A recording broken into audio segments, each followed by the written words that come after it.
दिल्ली के ओल्ड गोविंदपुरा की 4 मंजिला इमारत में लगी भीषण आग, 2 लोगों की झुलसकर मौत। दिल्ली में बीती रात दर्दनाक हादसा हो गया। ओल्ड गोविंदपुरा में एक घर में भीषण आग लग गई, जिसकी चपेट में आने से 2 लोगों की मौत हो गई। हादसे में 2 और लोग घायल हुए हैं, जिनका इलाज जारी है। वहीं 6 लोगों को सुरक्षित बचा लिया गया है। आग को फिलहाल बुझा लिया गया है। वहीं आग लगने की वजह अब तक पता नहीं चल पाई है। बताया जा रहा है कि आग लगने की वजह से इमारत में 10 लोग फंसे थे।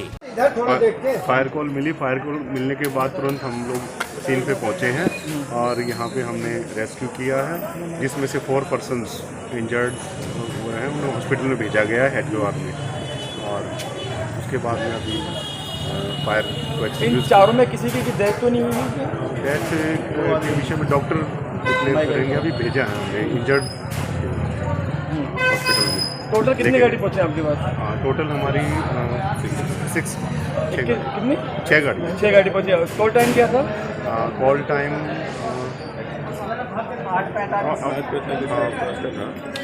कॉल मिली हमने, हम एट वंस हमने अपना काम। कैजुअलिटी कितनी है?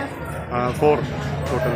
चारों ठीक है या इंजर्ड है? वो इंजर्ड का वो आ रहा है। कोई बता रहा है कि 2 की मौत हुई? हाँ, कुछ वो देखते हैं पता।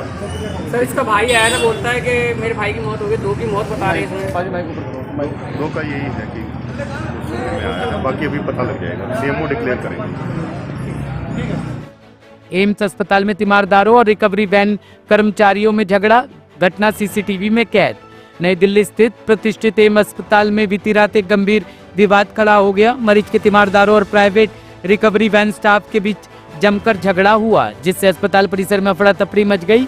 ये घटना रात लगभग 9 बजे न्यू प्राइवेट वार्ड के पास की है, जहां एक रिकवरी वैन को नो पार्किंग जोन में खड़ा करने को लेकर विवाद इतना बढ़ गया कि मारपीट तक की नौबत आ गई। मेरा नाम प्रिंस कुमार है।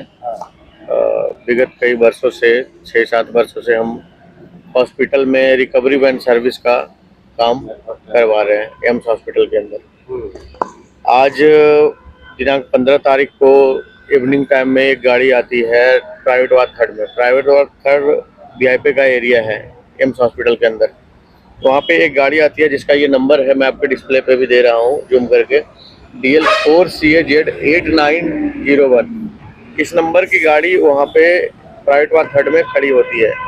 हमारी जो रिकवरी वैन की टीम है जो वर्क कर रही है इवनिंग की टीम में, वो वहाँ पर जाकर उसका सुपरवाइजर जाकर वो गाड़ी का चालान करता है, गाड़ी की स्लिप काटता है 220 रुपीज़ की।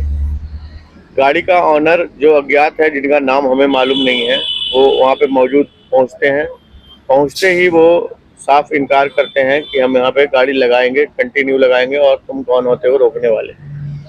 हम लोग इसकी सूचना अपने सीनियर अधिकारी को दिया, इस तरह का बात यहाँ पे हो रहा है।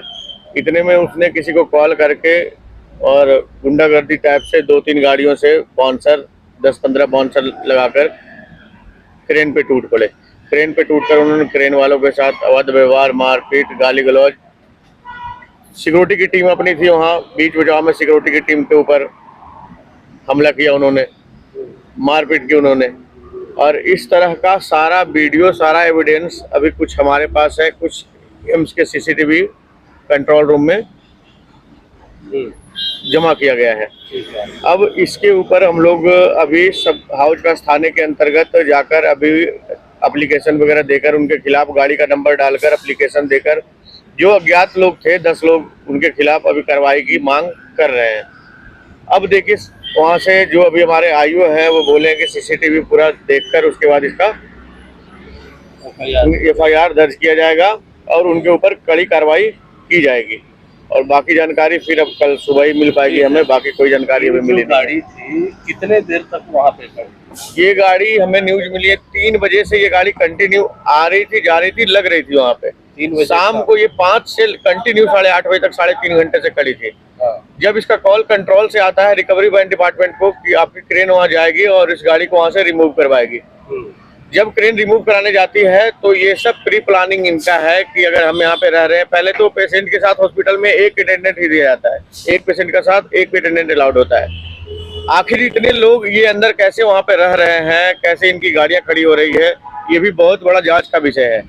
अचानक ये रहने वाले अगर पुरानी दिल्ली के हैं, जहांगीरपुरी के हैं, जहाँ भी एड्रेस हाउस थाने में लिखा जा रहा था, अगर वहां से रहने वाले हैं तो एक फोन पे इतने लड़के तो वहां से आ नहीं सकते। ये इनका प्री प्लानिंग है ठीक है। ना, दुर्व्यवहार करने का। आपके कितने लोगों को चोट आई है और किस तरह की? इसमें हमारे 2 लोगों के चोट आई है, 4-5 सिक्योरिटी डिपार्टमेंट के लोग हैं जो वहाँ पे मौजूद हैं। इन लोगों को मना कर रहे हैं इन सब चीज करने से, हॉस्पिटल के अंदर हल्ला असरात करने से मना कर रहे हैं। तो 4-5 सिक्योरिटी वालों के साथ, 10 सिक्योरिटी वालों के साथ कम से कम आई होगी लोग, जो छोटी छोटी चोटें। ठीक है। 2 उसमें हमारे रिकवरी वैन टीम के 2 लड़के के साथ हुआ है। हाँ।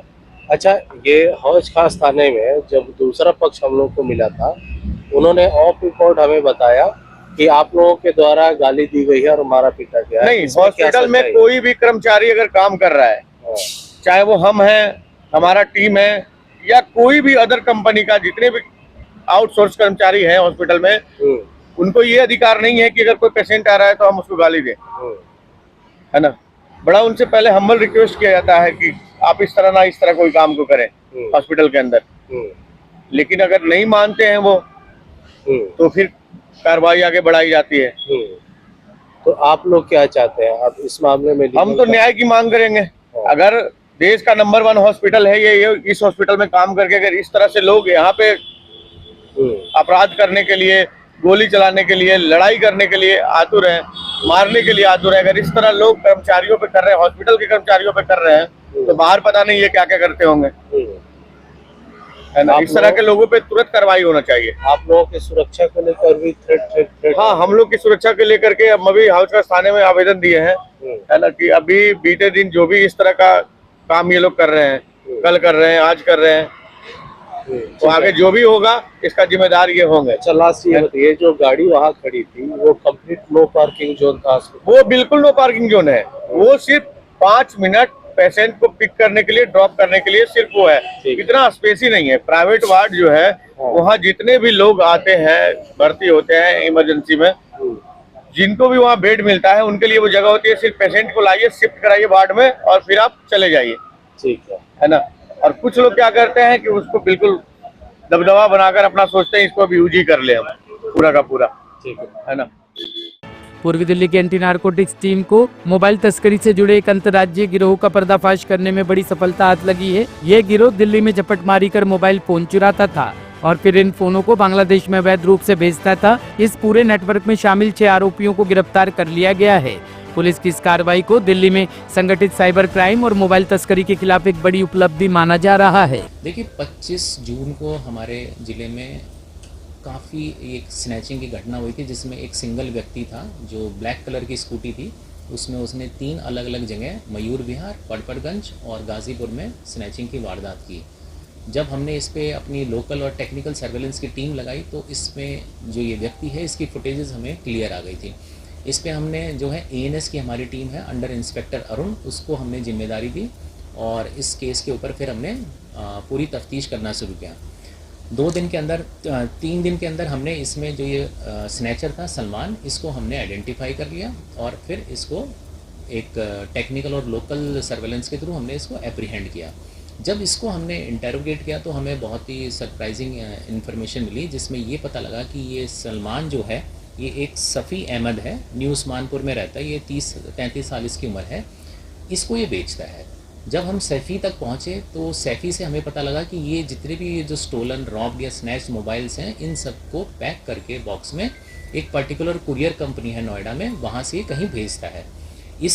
इन दोनों की इन्फॉर्मेशन के बाद हम जब नोएडा पहुँचते हैं तो वहाँ पर एक ये भूपेंद्र नाम का व्यक्ति है, 34 साल इसकी उम्र है, ये door to door courier company है, इसमें काम करता है। जब इसको हमने एप्रीहेंड किया और इसको इंटरोगेट किया तो पता हमें बहुत ही इस बात की सूचना मिली कि जितने भी ये मोबाइल्स हैं इनको प्रॉपर पैक करके कुरियर के थ्रू इनको माल्टा में एक पर्टिकुलर गांव है, वहाँ पर इन सभी मोबाइल्स को भेजा जा रहा था। तुरंत हमने अपनी टीम को इमीडिएटली कोलकाता से माल्टा इनको भेज दिया और वहाँ पर हमने 2 कंसाइनमेंट थे जो अभी ऑन रूट थे, उन कंसाइनमेंट्स को हम रोकने में कामयाब रहे, जिसमें हमें 27 मोबाइल हमने रिकवर किए। इसके बाद जब हमने इनकी जो टेक्निकल सर्वेलेंस से हमें ये पता लगा कि इसमें 2 व्यक्ति है जिनका नाम है मोहम्मद रहमान शेख, ये जो गांव है कालिया चुप, डिस्ट्रिक्ट माल्टा का रहने वाला है, 35 साल इसकी उम्र है, और एक है इमरुल कायस सन ऑफ रफ़ीकुल, ये भी कालिया चुप माल्टा डिस्ट्रिक्ट में रहने वाला 36 साल है। इनके बारे में हमें लीड मिली। उसके बाद हमने लोकल पुलिस की मदद से हमने रेड करी। ये भी बड़ा एक ड्रामेटिक था क्योंकि ये बिल्कुल बॉर्डर के पास है, तो इन्होंने भागे और जब इससे पहले कि ये बांग्लादेश क्रॉस करते हैं हमने इनको एप्रीहेंड कर लिया। अभी इन दोनों व्यक्तियों की जांच चल रही है कि क्या ये बांग्लादेशी है या नहीं। इनकी फर्दर सर्वेलेंस से हमें ये पता चला कि एक राशिद नाम का व्यक्ति है जो बांग्लादेश नेशनल है, जो वहीं रहता है, वो इस पूरे सिंडिकेट का किंग पिन है। ये करते क्या है, बेसिकली ये जितने भी मोबाइल्स हैं ये माल्टा तक जाते हैं। यहाँ पर ये जो एमिनल काइस है इसका बेसिकली छोटा सा एक्सपोर्ट इम्पोर्ट का काम है, जिसमें ये दाल चावल मसाले के साथ साथ ये जो इलीगली चोरी वाले मोबाइल्स हैं या स्नैच्ड वाले मोबाइल्स हैं इनको भी ये बांग्लादेश ट्रांसपोर्ट कर रहा था। तो इस सिंडिकेट को अभी तक हम यहाँ पे ब्रेक कर पाए हैं। जो रशीद है उसके ऊपर हमारी टेक्निकल सर्वेलेंस अभी भी चल रही है।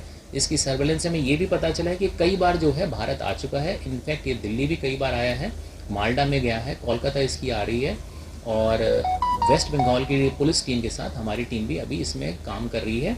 6 लोगों को हमने ब्रेक करके इस पूरे सिंडिकेट को तो हमने ख़त्म कर दिया है, लेकिन अभी भी ये जो किंग पिन जो अभी बांग्लादेश या कहीं छुपा हुआ है इसको भी हमारी टीम जल्द ही एप्रीहेंड कर लेगी। ब्यूरो रिपोर्ट, टीम तफ्तीश न्यूज।